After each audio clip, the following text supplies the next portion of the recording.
오늘 제목이 룻의 결말이에요. 룻의 결말. 자, 오늘 내용은 무슨 얘기냐면은 이제 보아스가 이제 룻을 아내로 맞이하기 위해서는 먼저 이제 그 밭을 사야 돼요. 나오미가 이제 남편도 죽고 자녀도 다 죽었습니다. 아들도 죽었어요. 그래서 자기가 갖고 있던 그 남편이 엘리멜렉이라는 사람인데 엘리멜렉이 갖고 있던 땅이 있었는데 거기다 농사를 짓고 살 수가 없어요. 자기는 그러한 힘이 없습니다. 그래서 이제 할 수 없이 그 땅을 팔아야 돼요. 그런데 그 땅을 파는 것이 즉 매매하는 것을 아무에게나 할 수가 없습니다. 이스라엘의 법으로는 그래서 이스라엘은 하나님께서 각 지파마다 땅을 나누어 주셨죠. 그래서 다른 지파에게 만약에 땅을 팔면은 그 땅이 다른 지파 소속이 되어가기 때문에 하나님께서 그것을 막기 위해서 반드시 누구에게 먼저 팔아야 되냐면 친척들에게 먼저 팔아야 돼요. 그래서 가장 가까운 친척에게 먼저 팔아야 됩니다. 그래서 그 친척이 그것을 살지 않는다고 하면은 그 다음에 그 다음 가까운 자 이런 차례대로 가야 돼요. 그렇게 해서 해야만이 그 땅이 다른 지파로 넘어가는 것을 하나님께서 막으십니다. 그리고 이제 땅을 이렇게 판다 할지라도 이제 희년이라는 때가 있습니다. 매 50년마다 희년, 희년이 되면은 이제 그 땅을 원래 주인에게로 이제 돌려줘야 돼요. 그런 어떤 이스라엘 법칙이 있는데 오늘 이제 그 법칙 때문에 보아스가 그 나오미가 팔려고 하는 그 땅을 사고 그 다음에 룻을 자신의 아내로 맞이하고 싶었지만은 그 순서로 따지면 자기가 두 번째예요. 자기보다도 더 가까운 사람이 한 사람 더 있었습니다. 그래서 할 수 없이 그 사람의 의견을 먼저 물어봐야 돼요. 그래서 성문에서 중요한 것을 할 때는 이렇게 성문에 이렇게 사람들이 모여서 결정을 합니다. 마침 이제 가까운 친척이 이제 가는 것을 보고서 보아스가 그 사람을 불려서 그 사람에게 먼저 제안을 하는 거예요. 그 엘리멜렉이, 즉 나오미의 남편 엘리멜렉이 땅을 팔려고 하는데 당신이 제일 가까운 사람이니까 당신이 먼저 선택권이 있으니 결정을 해주시오. 만약에 당신이 그것을 사겠다면 사시고 그러나 그것을 사지 않겠다면 내가 대신 사겠소라고 이제 묻는 그러한 장면입니다. 그랬더니 그 사람이 그것을 산다고 했어요. 그랬더니 한 가지 더 제안을 하죠. 그 죽은 사람의 아내 룻이 있는데 그 나오미의 아들 말론의 아내 룻이 있죠. 그래서 가문을 이어가기 위해서 그 여인까지 당신의 아내로 받아들여야 합니다라고. 그래서 이제 자식을 낳으면 그 자식이 누구의 가문을 잇느냐면 그 엘리멜렉 그리고 그 아들 말론의 가문을 잃게 되는 겁니다. 그래서 이제 그렇게 할 수 있겠냐고 물어봤을 때 그 사람이 그것을 하지 않았어요. 왜냐하면 자신이 그 아들을 낳으면 아들이 누구의 소속이 되냐면 그 엘리멜렉 그리고 말론 쪽에 소속이 됩니다. 주인도 그쪽으로 가게 되죠.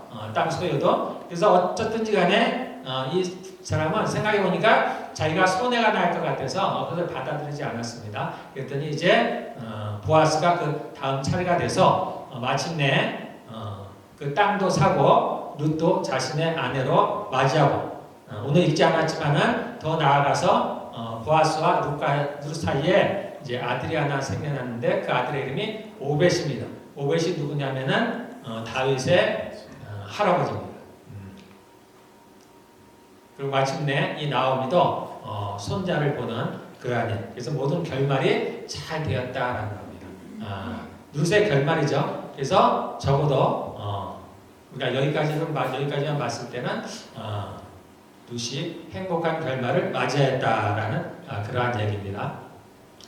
제가 예전에 제가 어렸을 때는 TV를 보면은 우리에게 대부분의 주제가 이제 연인들에 대한 이야기예요. 그 연인들에 대한 이야기인데 항상 결론이 뭐로 끝나냐면은 결혼이면 끝이었습니다. 결혼. 모든 결론이 결혼으로 끝이 났어요. 어떤 우여곡절 끝에 그렇게 하다가 결혼을 했더라. 뭐 자녀 낳는 것도 아니고 결혼을 했다 그러면 이제 그 드라마가 끝이 났습니다. 그러면 우리는 생각하기를 적어도 해피엔딩이라고 생각합니다. 그렇죠. 당연히 해피엔딩이에요. 그런데 요즘의 드라마는 그렇지 않죠. 전혀 그렇지 않습니다.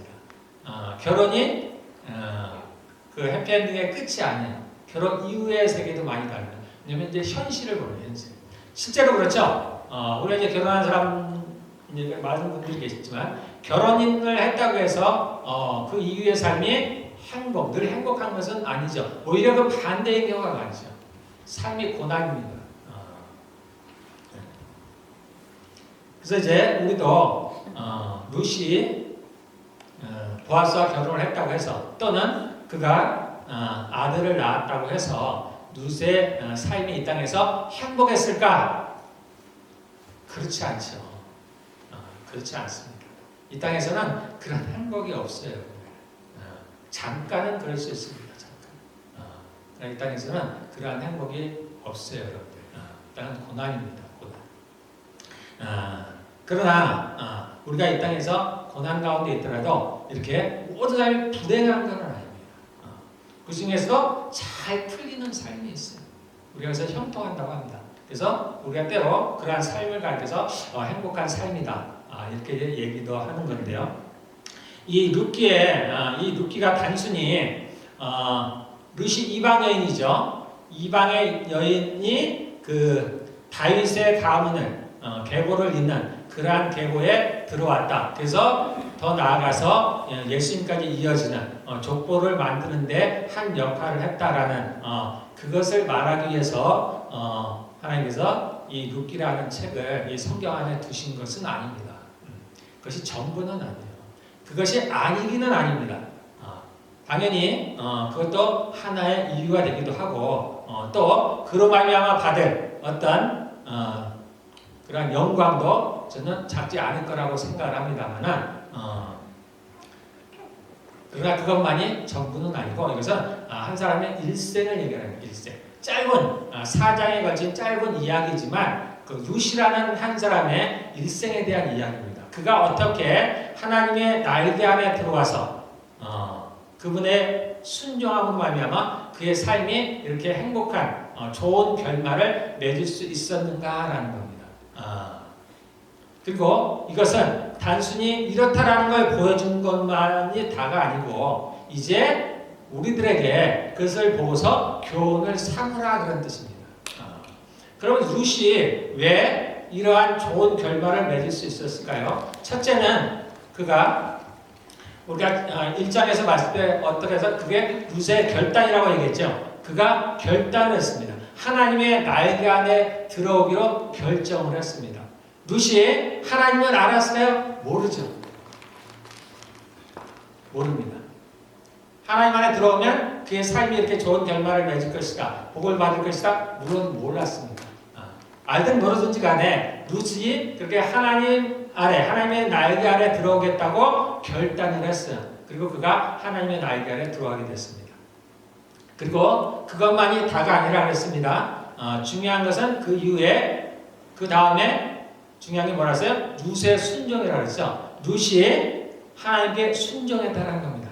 하나님의 순종했다라는 구절은 없어요. 그런데 룻이 누구에게 순종했어요? 나오미, 그의 엄마에게 순종했습니다. 그리고 그가 선한 마음을 가졌다는 겁니다. 즉 죄를 범하지 않았다는 거예요. 자, 이 땅에 이 땅을 하나님께서 다스리는 그리고 사람들을 이끌어 가시는 큰 원리가 있습니다. 법이라고 합니다. 이 땅도 다 법으로 이끌어가지죠. 모든 것은 법으로 합니다. 가정에도 가정의 법이 있어요. 각 부모가 본인 부모들이 세우는 법이 있어요. 우리 집안에서는 이렇게 해야 된다, 이렇게 해야 된다 하는 그러한 법들이 있습니다. 그래서 법에 따라서 이렇게 다스림을 받는데 하나님께서 이 땅을 다스리는 큰 원리가 뭐냐면 죄의 삭은 사망이라는 거예요. 이게 영원한 하나님의 나라에서는 이 법이 크게 작용하지 않습니다. 이 법은 이 땅에서는 있다. 죄의 삭은 사망이다. 그래서 룻이 이렇게 좋은 결말을 맺을 수 있었던 것은 그가 첫째는 이방인임에도 불구하고 그가 하나님의 날개 아래 들어왔다라는 것. 그게 가장 중요한 거죠. 그리고 그가 하나님의 날개 아래 들어온 것뿐만이 아니라 주의 말씀에 순종하였다. 그래서 죄를 범하지 않았다라는. 그래서 그는 믿는 사람이든 믿지 않는 사람에게 다 동일하게 적용이 됩니다. 선을 하면 그에 합당한 보상을 받습니다. 죄를 범하면 마찬가지로 합당한 벌을 받게 되었어요. 여기서는 예외가 없습니다. 하나님이 다스리는 것이기 때문에 예외가 없어요. 단지 우리가 생각하는 것과 하나님께서 행하시는 것이 조금 다를 뿐이에요. 우리가 이해 안 되는 것이 많을 뿐이지 그러한 원리로 주님은 모든 이 땅을 다스리고 계십니다. 그러면 우리가 어떻게 하면은 이 룻과 같은 그러한 좋은 결말 또한 그러한 삶을 형통한 삶을 살 수 있을까라는 것은 우리도 똑같이 두 가지를 하면 됩니다. 첫째는 하나님의 날개 아래 들어오면 됩니다. 이미 예수를 믿는 사람들은 모두 그 날개 아래 들어와 있습니다. 그분의 날개 아래 들어와야 돼요. 그리고 그 안에 들어왔으면 이제는 그분의 말씀에 순종하며 살아가는 거예요. 그러면 우리의 삶이 형통해 가는 거예요. 성경에 많은 우리에게 구약을 통해서 하나님께서 우리에게 보여주시고자 하는 것들이 구약에 있는 많은 인물들이 있잖아요. 그들의 삶을 통해서 하나님께서는 우리에게 그것을 보여주시는 거예요. 하나님께 순종했던 사람들 또는 그렇지 않은 사람들의 삶을 보면서 배우라는 겁니다. 그리고 너희가 어떻게 살아야 될지를 스스로 선택을 하라는 겁니다. 자, 이렇게 결말에 대한 얘기가 나오니까 하나 떠오르는 사람이죠. 뭐냐면 우리가 욥의 결말을 보았거니와 그런 구절이 있죠. 욥의 결말을 보았다. 욥이 하나님께 순종한 사람이 있나요? 순종한 사람이었습니다. 그는 당대 의인이었어요. 죄를 멀리했던 사람들. 혹시나 자기 자녀들이 죄를 지을까봐 무슨 행사가 있으면 바로 하나님께 제사를 드리는 죄 용서를 위해서 그런 사람이었어요. 그래서 죄를 아주 멀리했던 사람이었습니다. 그럼에도 불구하고 이 욥은 큰 고난을 겪었죠. 큰 고난을 겪었습니다. 이렇게 고난을 죄와는 상관없이 우리가 아는 죄와는 상관없이 고난을 받을 수가 있는데 욥의 경우가 그러한 겁니다. 우리는 잘 이해하지 못해요. 저는 이해를 합니다.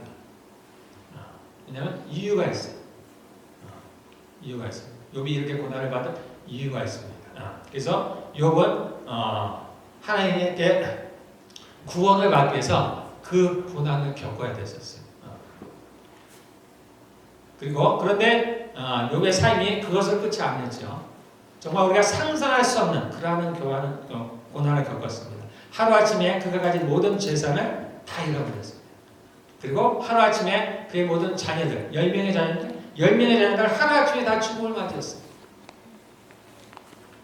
세상이 볼 때는 또는 하나님을 잘 알지 못할 때는 나중에 욥이 그 모든 것을 회복하지만 잃어버린 자녀는 어떻게 할 겁니까? 그래서 웃음을 가질 수 있습니다. 그러나 이 땅이 전부가 아닙니다. 이 땅이 전부가 아닙니다. 그들은 구원을 받았죠. 욥이 슬퍼할 이유가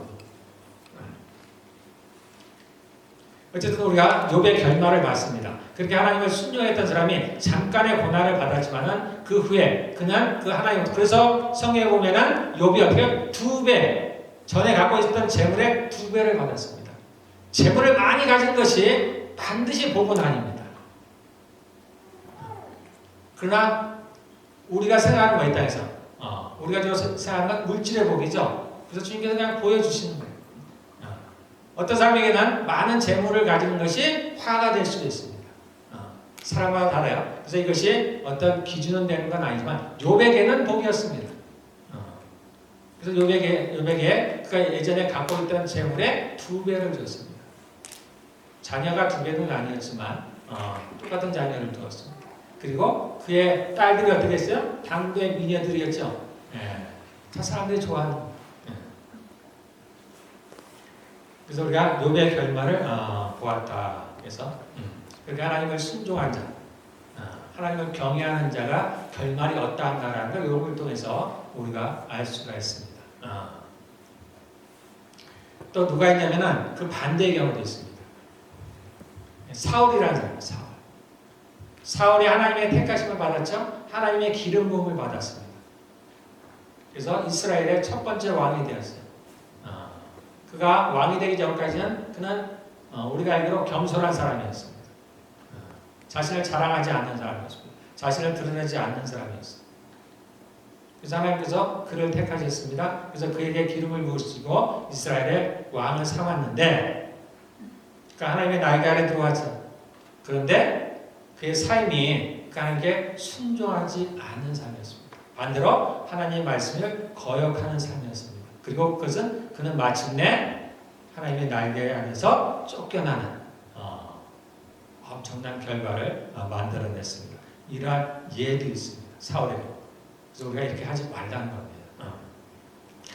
자, 그 다음에 우리가 이제 구약을 보면 대표적인 사람들이 누구 있는데 그 사람들이 네 사람이 있습니다. 누구냐면은 아브라함과 이삭과 야곱과 그 다음에 요셉. 이 네 사람의 인물들이 그 인생을 살아가는데 어떻게 보면 대표적인 사례들입니다. 대표적인 사례. 그래서 그들의 삶이 어땠는가를 짧게 나오지만 그들의 삶이 어땠는가를 보고서 이렇게 살면 이런 삶을 맞이하는구나. 이렇게 살면 이렇게 살아가는구나. 라는 것을 우리가 알 수가 있습니다. 그래서 더 나아가서 내가 이런 삶을 살아야 되겠다라는 것. 자, 아브라함은 75세 때 하나님이 저를 부르셨죠? 불을 부르습니다. 그래서 그가 떠나올 때 어떻게 했어요? 그의 친척 아비 집을 떠나서 본토 아비 집을 떠나서 주의 말씀에 순종해서 그가 알지 못하는 가나안 땅으로 들어왔습니다. 하나님 말씀에 순종해서 왔다는 겁니다.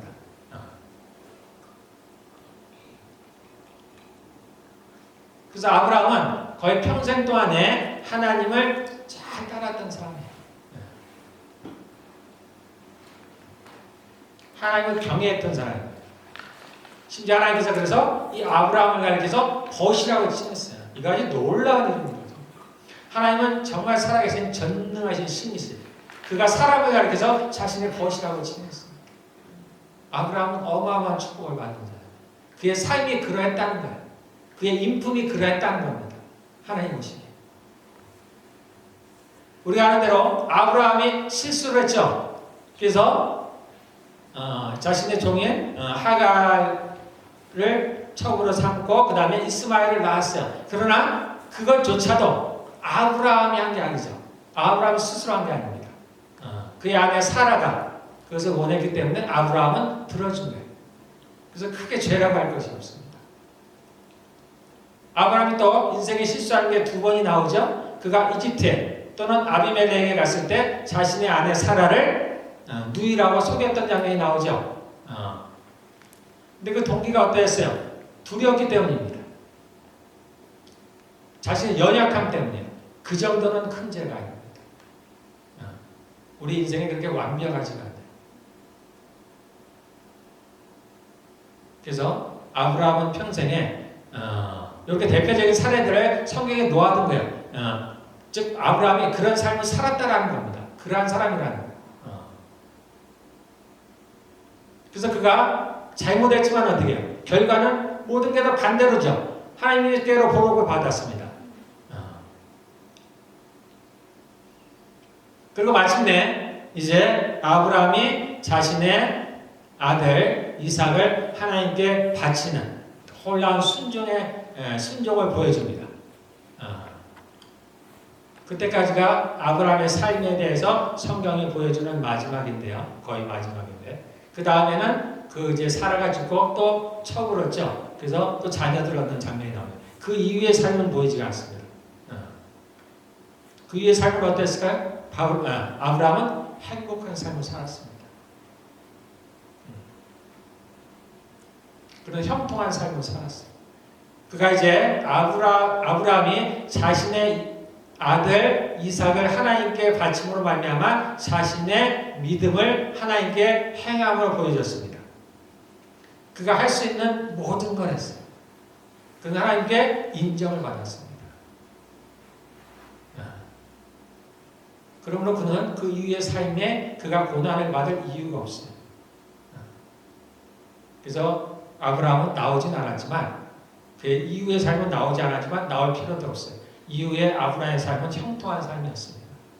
그는 행복한 삶을, 행복한 결과를 맺은 사람이었습니다. 자, 그 다음에 아브라함의 아들 이삭이었습니다. 이삭이 우리 성경에 보면 그가 농사를 지었더니 100배나 얻었다라는 장면이 나옵니다. 농사를 지었는데 100배나 얻었어요. 그래서 이삭이 거부가 되었다. 이삭에 대한 건 많이 나오지 않습니다. 그리고 그가 아내 리브가를 얻었는데 리브가가 어떤 사람이었어요? 아주 미인이었습니다. 그래서 이삭은 복을 받았어요. 그가 어때요? 그가 어릴 때 자신의 의지와는 크게 상관은 없지만 그 아버지 아브라함의 말씀에 순종하여 자신을 제물로 드렸습니다. 자신의 완전한 의지는 아니죠. 그러나 자이든 타이든 그 부모의 믿음으로 말미암아 이 이삭은 복을 받았어요. 그래서 이삭이 뭘 그게 했다라는 얘기는 안 나옵니다. 그러나 그가 복을 받은 이야기는 나와요. 그의 부모의 믿음으로 말미암아 아브라함으로 말미암아 그가 자신을 하나님께 드리게 되었고 그로 말미암아 그가 복을 받았습니다. 자, 그런데 이게 다는 아닙니다. 뒤로 넘어가 보면은 이삭이 노년에 가보면 달라집니다. 그가 아들 둘을 낳았죠. 에서와 야곱을 낳았는데 둘이 어떻게 해요? 서로 싸우죠. 원수가 되었습니다. 이거는 부모로서는 굉장히 괴로운 일입니다. 슬픈 일이에요. 그리고 자신의 아들 야곱을 20년간 떨어져 있었어요. 그런 고난을 받게 됩니다. 그리고 이삭이 마지막 때 어떻게 했어요? 이삭의 눈이 흐려졌습니다. 건강이 안 좋아졌다는 거예요. 어려움을 겪었다는 얘기입니다. 고난을 받았다는 거예요. 왜 그래요? 그가 하나님께 그 뒤에 자신을 드린다든가 어떤 믿음의 행위에 대한 이야기들이 없어요. 이삭은 아브라함처럼 그렇게 하나님을 경외하고 사랑하고 그러한 삶을 살지는 못했습니다. 그래서 저가 그 아버지 아브라함의 믿음으로 말미암아 삶이 형통해서 많은 부를 갖게 되었고 좋은 아내를 얻게 되었고 그러한 복은 받았지만 자신이 자신의 의지로 하나님에게 자신을 드리지 않았기 때문에 그의 마지막은 그렇게 행복하진 않았다는 겁니다. 자, 그 다음에 야곱이라는 분이랍니다. 야곱은 대표적으로 자신 스스로가 인생을 살아간 사람이 대표적입니다. 그가 하나님에 대한 믿음은 당연히 있었습니다.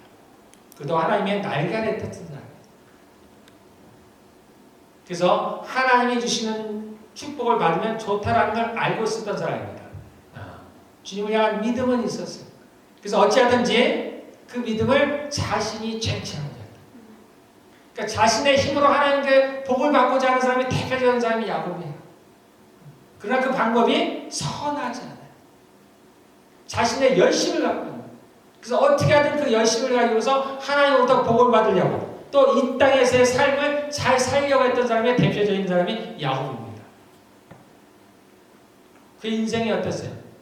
그가 이제 130세가 돼서 이제 아들이 요셉이 에집트에 있다는 걸 알고서 그리로 내려갑니다. 그래서 그가 이제 그 바로 왕을 만나는 장면 있죠.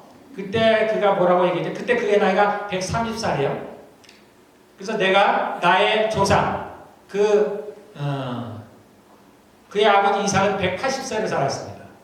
그리고 그 할아버지 아브라함은 175세를 살았어요. 그러니까 내 조상들의 만큼 내 나그네의 삶이 인생이 즉 내가 그렇게 오래 살지는 않았지만 나의 삶이 굉장히 힘들었다라고 고백하는 장면이 나옵니다. 그것이 딱 야곱의 삶이에요. 그가 고난의 삶을 살았습니다. 왜 그가 고난의 삶을 살았어요? 자신의 스스로 인생을 개척했다. 그래서 우리가 열심을 내서 하는 것이 특별히 그런 분들이 많습니다. 잘 생각해봐요. 야곱이에요. 야곱. 자신의 힘으로 뭔가를 해보려는 거예요. 자신의 힘으로 하나님의 일을 해보려고 하는 거예요. 자신의 힘으로 인생을 개척해보겠다는 거예요. 잘 살아보겠다는 거예요. 고난이라는 거예요. 이게 뭐 잘못돼서 이렇게 반응하지 마시고 그게 뭐 잘못돼서 그건 세상의 사고방식이에요. 세상. 내가 열심히 하는 게 뭐 잘못인가? 세상의 사고방식.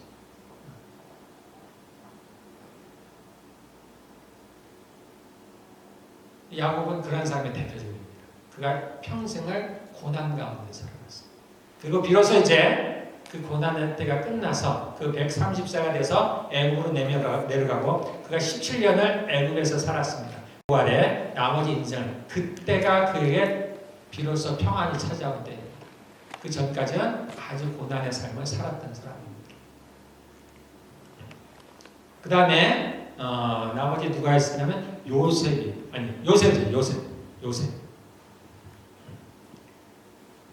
자, 요셉은 우리가 나중에 그가 이제 그 보디발의 아내에게 했던 우리가 그러한 행동들을 봤을 때 그가 하나님을 경외했던 사람이죠.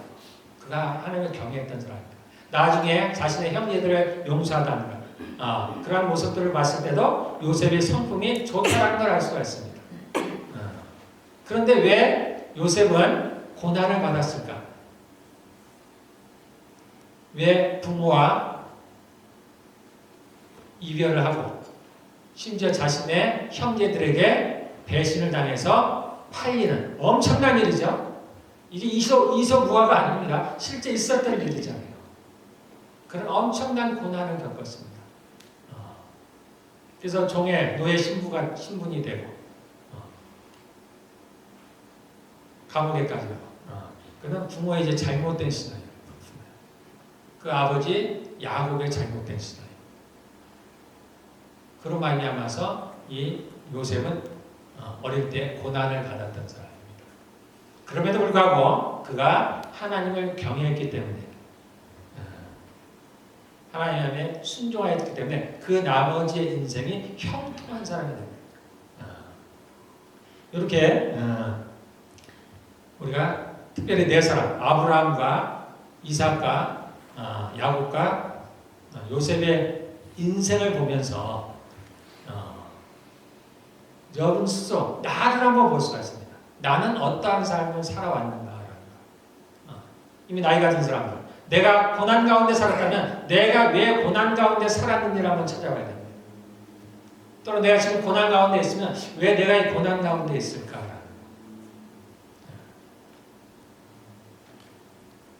그러면 어느 정도의 해답이 나옵니다. 그리고 여기서 이제 그치면 안 되고 그러면 앞으로는 내가 어떠한 삶을 살아가야 되겠다라는 거. 물론 더욱더 중요한 것은 우리가 하나님 나라에 갔을 때죠. 그때가 더 이 땅은 아무리 그래봐야 길어봐야 100년이에요. 짧지는 않지만 100년입니다. 이미 또 많이 살아왔고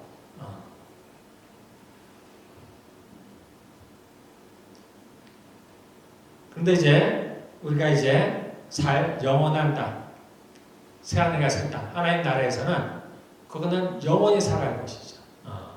내가 그곳에서 어떠한 모습으로 살아갈까라는 것은 이 땅에서 내가 어떻게 살았느냐에 달려 있습니다. 어떻게 살았느냐. 하나님은 행한 대로 갚으십니다. 행한 대로 갚으십니다. 물론 이 땅에서도 우리가 행한 대로 보응을 받습니다. 행한 대로 보응을 받습니다. 특별히 크리스찬들은 더더욱 그렇습니다. 믿지 않는 사람들은 우리가 볼 때 아무리 악을 행해도 죄를 지어도 잘 나가는 것처럼 보이는 사람들이 있습니다. 실제로 잘 나가는 사람들이 있어요. 사기를 치는데 부자가 된다든가 악을 행하는데 뭔가 일들이 잘 풀려요.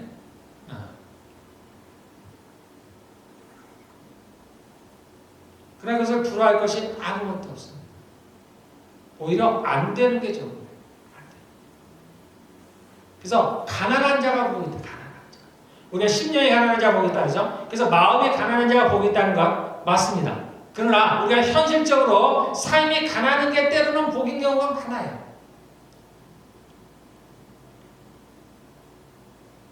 죄를 지을 만한 기회가 많이 차단이 돼요.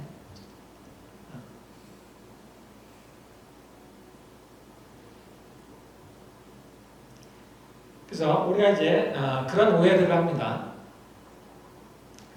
우리가 이제 하나님께 선을 행하면 복을 받는데 우리는 우리가 원하는 복이 있잖아요. 그런데 하나님이 우리에게 주시고자 하는 복이 있습니다. 그래서 갭이 아주 커요. 아주 커요. 그래서 우리가 육신을 갖고 있으니까 이 땅에 사는 동안에 어떠한 복을 얻기를 원하냐면은 잘 살기를 원해요. 잘 살기. 그래서 재물이 많기를 원합니다. 돈이 많기를 원해요. 나는 전혀 그렇지 않은데 그런 사람이 드물어요.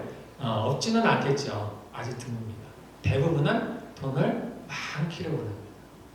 또는 우리가 건강이 아주 좋기를 원합니다. 내가 죽을 때까지 병 한 번 걸리지 않고 평안히 내가 하나님께 가고 그뿐만 아니죠. 내가 귀하면 좀 높은 자리에 가기를 원합니다. 우리가 자녀들을 치면 좀 좋은 직업을 얻기를 원합니다. 그러니까 세상이 원하는 것과 우리가 원하는 것이 별반 다르지 않아요. 자, 그런데 문제는 하나님께서 우리에게 주시고자 하는 게 다르다. 우리는 하나님을 믿지만 천국과 지옥을 믿지만 그렇게 아주 실제적으로 믿지는 않아요. 그러니까 우리의 관심은 하나님을 믿지만 여전히 어디에 관심이 있냐면 이 땅에 관심이 있습니다. 그래서 하나님께서 복을 주시려고 하면 뭘 원하는 거예요? 이 땅에서 잘 되는 거. 저도 예외 아닙니다. 다 똑같아요. 그래서 그 하나님의 나라가 내가 영원히 살 그 나라가 내게 그렇게 와닿지 않는 거예요. 그런데 하나님은 안 그러시죠. 하나님 오시기 때는 우리가 이 땅에 사는 순간이에요. 순간. 그래서 하나님 볼 때 어떻게 1000년이 하루 같다 그러잖아요. 우리가 100년이면 뭐래요? 시간으로 따지면 한 2시간? 그 영원한 삶에 비하면 우리가 사는 이 땅에서의 삶은 얼마 안 된다는 거예요. 그러니까 하나님이 보시기에는 어때요? 당연히 영원히 살 그 나라를 위해서 우리에게 뭔가 복을 주시겠죠. 우리가 어렵게 생각할 것이 없습니다. 우리가 자녀들을 보면 알아요. 우리 부모는 이미 오래 삶을 살았기 때문에 자녀의 미래를 생각합니다. 그래서 자녀의 미래를 위해서 자녀에게 교육을 가르치는 거죠. 그러나 그 자녀는 전혀 그럴 생각이 없죠. 당장 내가 필요한데요. 우리 일에는 밥 먹는 것뿐 맨날 먹는 거예요. 먹는 거. 하루 종일 놀아요. 지금은 그게 좋은 거죠. 그러나 늘상 그럴 수는 없는 겁니다.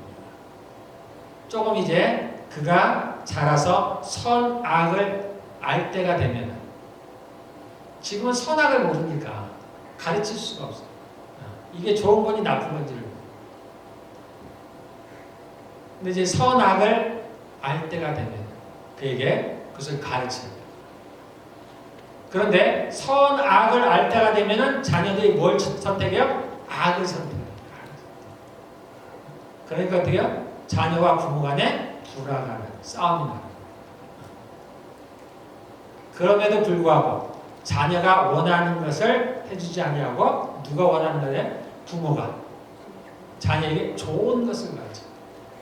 그래서 우리가 성경에 나오는 유명한 말로 성령의 소욕은 육신을 거스르고 육신의 소욕은 성령을 거스르고 이 둘이 싸움으로 말미암아서 우리가 육신이 원하는 것을 행하지 못하게 하려 합니다. 육신이라는 건 나를 말하죠. 옛사람을 말합니다. 육신의 소욕, 육신의 원하는 것, 육신의 원함, 내가 하고자 하는 것은 성령의 소욕을 성령님께서 우리에게 하시고자 원하시는 것과 다르다는 거예요. 반대가 된다는 거예요. 서로 다툼이 난다는 겁니다. 성령님께서 원하시는 것은 반대로 내가 싫어하는 거라는 거예요. 그래서 이 땅에 사는 동안에 이것에 대한 늘 다툼이 있다는 겁니다. 그래서 결국은 뭘 하지 못하게 하냐면 내가 육신이 원하는 것을 못하게 하려 합니다. 하나님께서 우리에게 원하시는 거예요. 그래서 우리가 이 하나님에 대한 불만이 있죠. 불만이 있어요. 왜 하나님 내게 그래 하셨습니까? 왜 하나님 제게 이렇게 하십니까? 당연히 불만이 있어요. 그게 솔직한 거예요. 그리고 이 솔직한 거는 제가 또 좋아해요. 이렇게 솔직하게 하는 게 나아요. 왜 하나님 내게 이렇게 하셨습니까? 왜 저를 이곳에 보내셨습니까? 왜 이러한 일들이 제게 닥치는 것을 두고 오셨습니까? 그래서 하나님이 우리에게 원하시는 것과 내가 원하는, 즉 내가 원하는 것과 하나님이 우리에게 주시기를 원하시는 것은 서로가 달라요. 그래서 우리가 그것을 이해하지 못할 따름이지, 우리가 선을 행하면 선을 행한 대로 하나님께서 복을 주십니다. 반대로 우리가 죄를 범하면 반드시 죄에 대한 대가를 이 땅에서 치르가 되는데, 우리 크리스찬들은 더더욱 세상 사람들은 이 땅에서 벌을 받지 않으면 어디서 받냐면 이제 죽음을 받게 돼요. 그런데 성경에서 그런 말이 나오죠. 긍휼이 있는 자는 긍휼 있는 심판을 받고 긍휼이 없는 자는 긍휼이 없는 심판을 받으리라. 그 얘기는 그 얘기입니다. 긍휼이 있는 심판은 이 땅에서 벌을 받는 거예요. 이 땅에는 그래도 벌을 받을 만한, 감옥에 가도 있을 만하죠. 안 가봤지만 나는 밥도 주고 자유도 주고 그러잖아요. 막 괴롭히고 그러진 않잖아요. 이 땅에서는 그래도 견딜 만하다는 겁니다. 이 땅에서 우리가 좀 아프면 병원도 있고 도와줄 사람도 있고 누군가 돌봐줄 사람도 있고 견딜만 하다라는 겁니다. 그래서 이 땅에서 받는 벌은 긍휼이 있는 심판이에요. 그래서 이 땅에서 어렵고 가난한 것이 복이, 때로는 복이 아니라 대부분의 복입니다. 그래서 우리가 이것을 알고 나면 이제 소위 잘 나간다고 하는 사람들 보면, 부자라고 하면 굉장히 불쌍한 느낌, 긍휼한 느낌. 저는 그랬어요. 불쌍하다.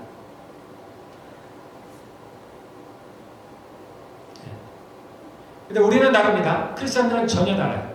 우리가 지은 죄의 대가를 이 땅에서 반드시 다 치르고 갑니다. 반드시 치르고 가요.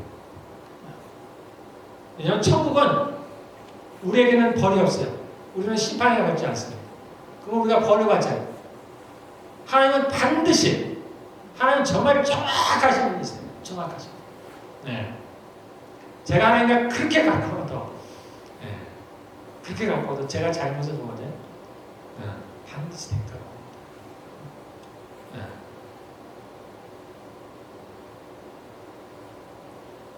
그리고 크리스찬들은 세상 사람들보다도 똑같은 죄를 져도 많은 벌을 받게 되었어요.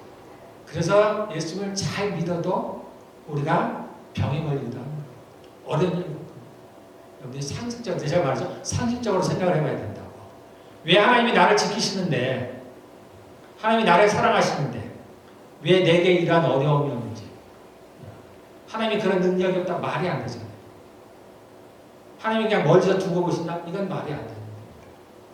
하나님이 우리에게 가까이 계신 분은 우리 안에 계시고, 하나님이 우리를 사랑하시는데 우리 부모가 자녀를 사랑하는 것보다 더욱더 사랑하시고, 그분은 전능하시고 우리를 눈동자처럼 밤에 주무시지도 않고 졸지도 않으시면서 우리를 지키신다고 말씀하시는 분, 세상 끝날까지 내가 너희와 함께 하겠다라는 것이 단순히 옆에 있겠다는 얘기가 아니죠. 나를 지키고 보호하시겠다는 거예요. 그러함에도 불구하고 내게 왜 이러한 어려움들이, 고난이 닥쳐오는지를 생각해야 됩니다. 우리 시대로 얘기하면 왜 이러한 고난이 내게 오는 걸 허락하셨을까? 생각을 해야 됩니다. 반드시 이유가 있어요. 그래서 우리가 이러한 우리 믿음의 조상들이죠. 이런 조상들의 삶을 보면서 우리가 그러한 것들을 교훈을 해요. 그래서 구약에 있는 모든 것들은 뭐라 했어요? 신약을 사는 우리들에게 교훈을 주기 위한 것이라고 주님은 말씀하십니다. 이러한 우리가 이전에 믿음의 조상들의 삶을 보면서 이렇게 살아가면 형통하구나, 이렇게 살아가면 괜찮구나. 그래서 요셉이 비록 그 부모의 잘못된 믿음으로 말미암아서 그의 소년에 대해 고난을 당했지만은 그 이후에 요셉의 삶은 형통한 삶이었습니다. 우리 세상적으로 얘기하면 이 땅에서 행복한 삶을 살아갔던 사람들.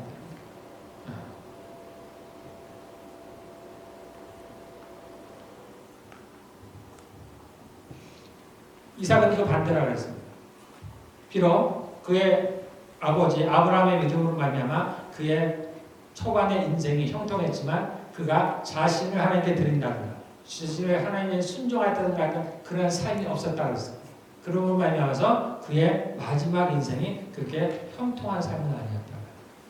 그나마 그 정도만 해도 괜찮은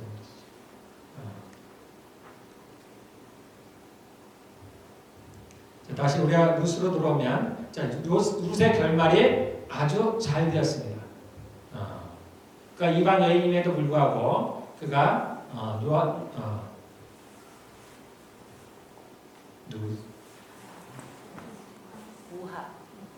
누구의 아내가 됐다 그랬죠?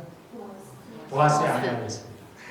그래서 예수님의 계보를 있는 그러한 자리에 들어서게 됐고 그가 또 아들을 낳았고 그리고 그의 시어머니 나오미에게 또 기쁨도 주고 그러한 좋은 결말을 맺게 된 이유가 두 가지가 있다고 했습니다. 그가 하나님의 날개 아래 왔다.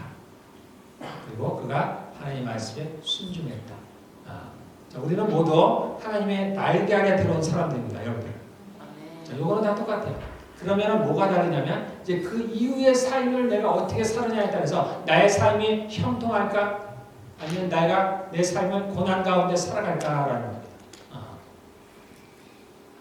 그래서 룻이 하나님께 순종하는데 보이지 않는 하나님께 어떻게 순종을 해요? 그래야 어머니에게 순종하는 거죠. 우리도 마찬가지입니다. 우리는 늘 나는 하나님께만 순종할까? 이거 잘못됐다 그랬죠? 전혀 맞지 않는 겁니다. 그래서 교회 예배만 싹 드리고 가는 분들이 있습니다. 나는 사람들과 관계를 하지 않는 거예요. 나는 그냥 하나님께만 예배를 드리는 거예요. 이거는 전혀 아니라고 했습니다. 하나님이 온전히 받으시는 예배가.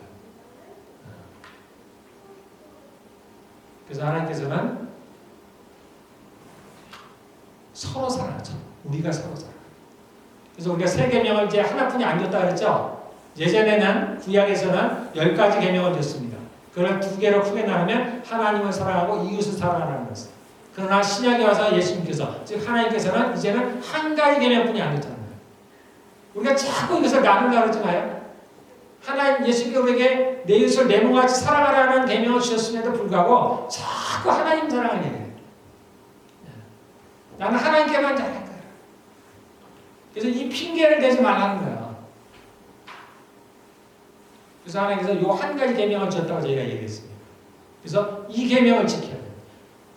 우리가 하나님의 사랑하는 걸 어떻게 보여요? 너희가 서로 사랑하면 이로써 너가 나를 사랑하는 줄 알겠다라고. 그래서 이웃을 사랑해야 돼요. 이웃을. 우리에게 지금 계명입니다. 우리는 많은 것을 잘못 배웠어요. 그래서 뭘 가르치냐면 늘 사명을 가르쳐요. 사명. 무슨 일을 할까? 크리스찬으로서 무슨 일을 해야 되나? 내 사명만이야. 비전만이야. 그게 아니라는 게 아니야. 더 중요한 게 있다. 더 중요한 것은 계명을 지키라. 우리에게 두 가지였어요. 네. 주님이 주신 우리에게 계명이 있고 주님이 주신 우리에게 사명이 있습니다. 네. 온 채 다니면 복음을 전하고 전파하라. 이게 아니라는 얘기가 아니에요. 그러나 더 중요한 게 있다. 여러분들 잘할 수만 있으면 정말 잘 할 수만 있으면 이 두 가지를 같이 하면 제일 좋습니다. 균형이 중요하다 그랬죠? 균형이 중요합니다. 우리가 영만 잘하면 안 된다 그랬죠? 내 혼도 잘해야 돼. 우리 하나님의 사랑만 강조하면 안 된다 그랬죠? 하나님의 공의, 항상 균형을 맞춰야 돼.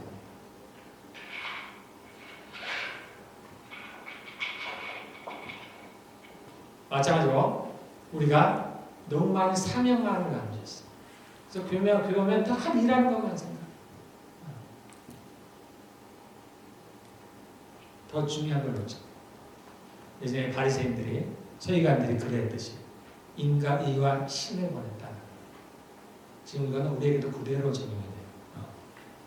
하나님의 계명을 지켜야 돼요. 둘 중에 뭐가 더 중요하냐? 계명이 중요한 거예요. 계명이 더 중요해요.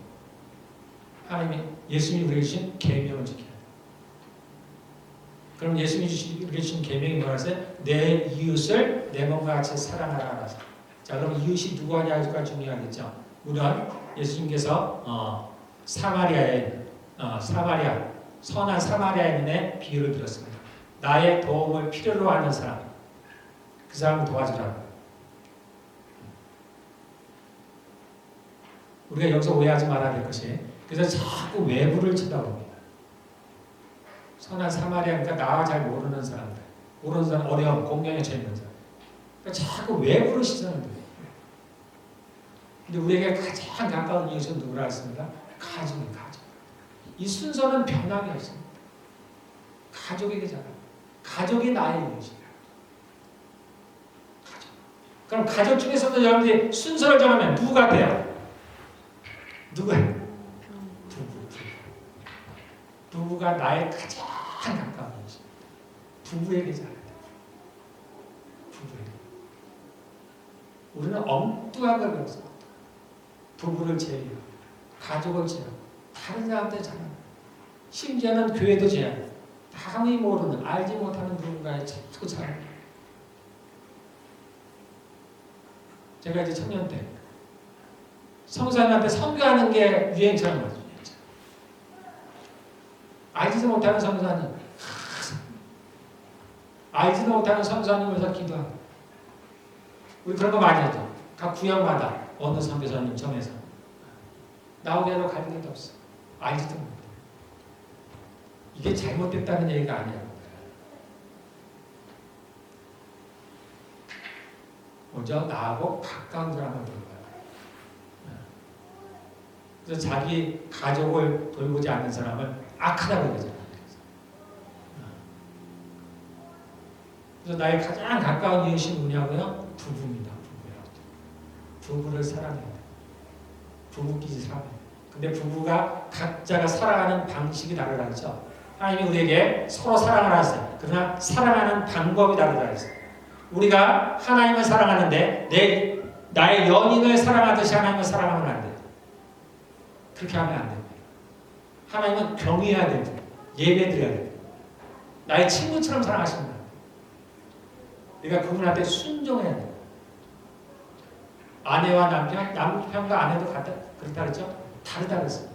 아내는 남편을 사랑해서는 안 된다 그랬죠? 사랑하는 마음으로 순종해야 돼요. 아내는 남편에게 순종해야 돼요.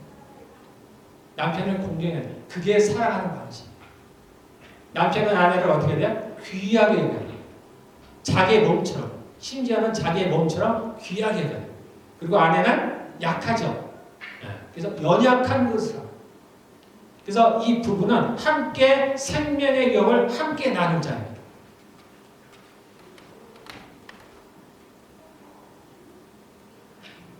지금 한국이 무너지잖아요. 부부의 관계가 무너져. 가장 기본적인 마귀의 전략. 지금이 마지막 달이죠. 마지막 때에 나타나면서 우리는 동성애를 생각하잖아요. 가정이 무너져. 가정. 부부의 관계가 깨어져요. 그러니까 그게 결혼을 하는 혼자서. 바울도 혼자서. 그건 다른 얘기입니다. 주님은 우리를 부부로 살기를 원합니다. 아담과 하와를 만드셨어요. 그 부부로 살아가는 동안을 통해서 우리가 천국에 올라가면 그때는 부부의 관계는 없습니다. 남자로 살아가든 여자로 살아가지만 부부의 관계는 없어요. 혼인도 아니하고 결혼도 하지 않아요. 그 나라는 그럽니다. 이 땅에서만큼은 하나님께서 왜 부부를 만드셨어요? 이유가 있습니다. 부부의 관계를 통해서 우리를 하나님께서 만드시고자 하는 목적이 있다 그랬죠, 이 땅에. 그것은 하나님의 자녀로 그리스도의 신부로 그 드넓은 영원한 하나님의 나라를 함께 다스릴 자로 우리를 택하셔서 그것에 합당한 자격이라고 하면 못하지만 그 정도의 어떤 능력을 갖춘 그러한 사람으로 만드시는 과정이라고 그랬죠. 여러 가지가 있지만 크게 대표적인 건 두 가지입니다. 하나는 그리스도의 성품으로 만드는 거예요. 그 나라의 왕들은 이 땅의 왕들과는 전혀 다릅니다. 예수님을 보시면 알잖아요. 온유하고 겸손한 왕입니다. 다른 사람은 섬기는 왕입니다. 우리가 그런 모습을 갖춰야 그 나라에서 우리가 하나님과 함께 그 하나님의 나라를 함께 다스리게 되는 겁니다. 그래서 이 땅에서 하나님께서 우리를 이렇게 만드시겠다는 거예요. 지금 성령님께서 우리 안에 행하시는 일들이에요. 저절로 안 돼요? 가정을 만든다. 그래서 부부관계를 통해서, 부모와 자녀들과의 관계를 통해서 그러한 성품들을 만들어 가시는 거예요. 또 하나는 능력에 관한 부분입니다. 하나님의 사랑과 공의이듯이 우리도 마찬가지입니다. 우리가 하나님의 성품을 닮아서 그런 사랑의 모습을 갖춰지는 거와 또 하나 우리가 공의로운 모습을 갖춰야 되는데 그것은 뭐냐면 선과 악을 심판할 정도가 된다. 우리가 이 땅에서 심판하지 말라 그러죠. 왜냐하면 우리에게 능력이 안 되니까. 이 땅에 있었던 거의 모든 문제는 여기서 비롯됩니다. 아담과 하와가 선악과를 따먹는 것. 왜 그것이 잘못됐는지 그것으로 인하여 우리가 어떠한 문제가 발생했는지 하나님 우리에게 첫째로는 그리스도의 성품을 닮아가기 원합니다. 그렇게 만드는 것이 하나님께 하시는 일입니다. 두 번째는 뭐냐면 선악을 분별할 능력을 우리에게 주시고자 합니다. 이 두 가지를 행하십니다.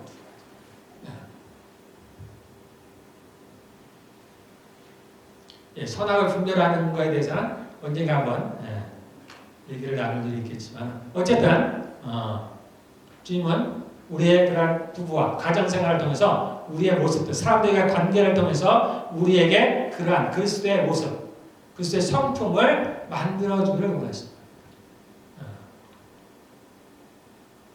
그래서 우리 부부, 그리고 부모와 자녀 관계. 그리고 우리가 일을 하죠? 그래서